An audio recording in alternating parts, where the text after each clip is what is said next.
שמי סבסטיאן פודסמסר, אני בן 27, ובגיוס התגייסתי לחילוץ והצלה של פיקוד העורף, הייתי חובש קרבי, ואני גם פוסט-טראומטי בעקבות הצבא. אז לי קוראים שי פולדס, בת 22, ירושלים. האמת עוד אפילו כשיצאנו מהבית כזה הרגשתי מועקה כזאת, כאילו משהו יושב לי לא כל כך, לא בא לי טוב. ואז חברים אחרים הגיעו ואמרנו, טוב, ניכנס איתם ביחד, נכנסנו למסיבה. אני זוכר שאני רוקד, ואני שומע בום בום כזה, ואני אומר לעצמי, זה לא הבאסים שלהם, זה לא הבאסים של הרמקולים, ואז אנחנו מסתכלים למעלה ורואים ממש את ההפצצות. ואז התחילה הזעקה של צבע אדום, חיברו את המוזיקה, ואמרו צבע אדום, צבע אדום. ואז אני זוכרת שפשוט היה איזו הפצצה אחת ממש מעלינו. שמעו אותה ממש חזק.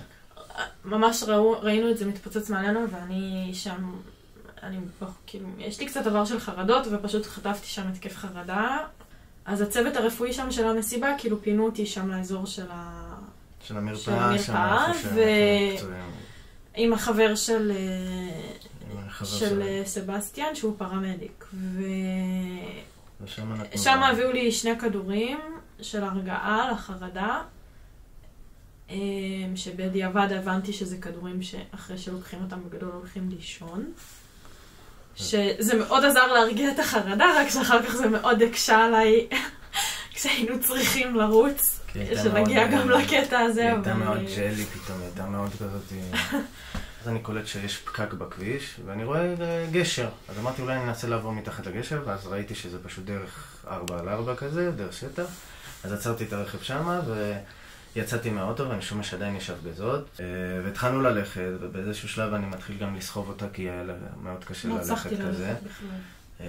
ואני סוחב, ואני רואה שכבר גם, כאילו, את רואה את כל השדה משני הכיוונים, שהיה ואדי כזה, את רואה שחלק ברחו לצד אחד, חלק ברחו לצד אחר, וכולם כזה בשגעת, לא יודעים מה קורה. לאן לברוח בכלל. ואני אומר להם, אוקיי, טוב, בואו נסתתר פה, וברגע שבאתי להתכופף, פתאום, אני שומע יריות, כאילו, עוברות אותי כאילו מכל כיוון, ואנשים על הרצפה, ואני קופץ אליהם, ואני אומר, אי אפשר להישאר פה, אני כאילו, מרגישה כדורים מעוד כיוונים. בחורה שהייתה קצת מולנו נפגעה, חטפה כדור ברגל, רגל ימין, ומישהו עשה לה חוסם עורקים כבר, אבל כאילו לא היה מספיק חזק, וסבסטיאן היה חובש בצבא, אז הוא פשוט חיזק לה ממש את החוסם עורקים. אנחנו מגיעים לאיזושהי חוות בקר,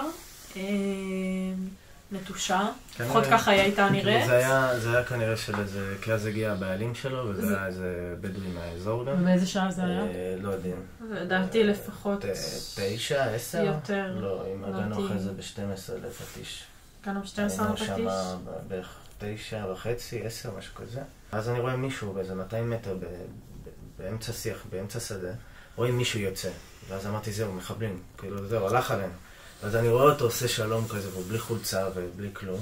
אז אמרתי לו להישאר, ואני רצתי לשם. רצתי מקופף, רצתי עד אליו, ואז אני קולט שזה היה חבר מהצפון, שגם הגיע למסיבה. והוא כולו היה פצוע ברגליים, הוא היה יחף, מלא שריטות בכל הגוף, לא יודע מה הוא עבר בדרך עד שהוא הגיע לשם. ואני תופס אותו, ואז אני רואה אותה כבר בדרך אליי, ואני צועק עליה, למה את עושה? וכולו לא יכולה להשאיר אותו. ראיתי אותו סוחב אותו שם לבד, אז ישר רצתי לעזור להם. אז כאילו היא עזרה לי לסחוב אותו כל הדרך, כל ה-200 מטר האלה. ואז אחד אמר שאמרו לנו להתפנות כאילו משם, כי זה מסוכן, שיש רכבים שבאים עושים נגלות. ואז כשהגענו לפטיש, ראינו שם מלא חבר'ה שהיו גם במסיבה, היו חלק פצועים, חלק בחרדה. חיפשנו שם את החברים, ואז התחלנו להתעדכן. אז נסענו לבאר שבע, ושם הגענו לעירייה. היינו צריכים להירשם, הביאו לנו קצת מים גם. אנשים, משפחות באות, ושואלים אותנו, הייתם במסיבה? בהתחלה זה כן, ואז כזה מראים לנו תמונה, וכאילו חלק אנחנו מכירים את הפרצוף, אבל לא ראינו אותו. ואז זה בא ככה בלי סוף. עוד בבית חולים, הייתי בקשר עם איזו חברה שהייתה באוגנדה בכלל, והיא איכשהו הצליחה להשיג לנו טרמפ מספר של מישהו שהתנדב לעשות לנו מסע מבאר שבע לירושלים. הגענו לפה באיזה 12 בלילה ביום שבת. תהינו מה קרה לבחורה שראינו שחטפה כדור, והוא עשה לו תחסם עורקים. באנו לצאת מהחוות רונית אחרי שהיינו ללכת שם, הביתה כזה. ופתאום אנחנו עוברים ליד מישהי, בלונדינית מטולטלת, קביים. ואני מסתכלת ואני רואה שהפצע, כאילו שיש לה רגל עטופה בדיוק איפה שהיא חטפה את הכדור. עטופה. אז אני בא, מתקרב לנסה, זו עד שירו בה.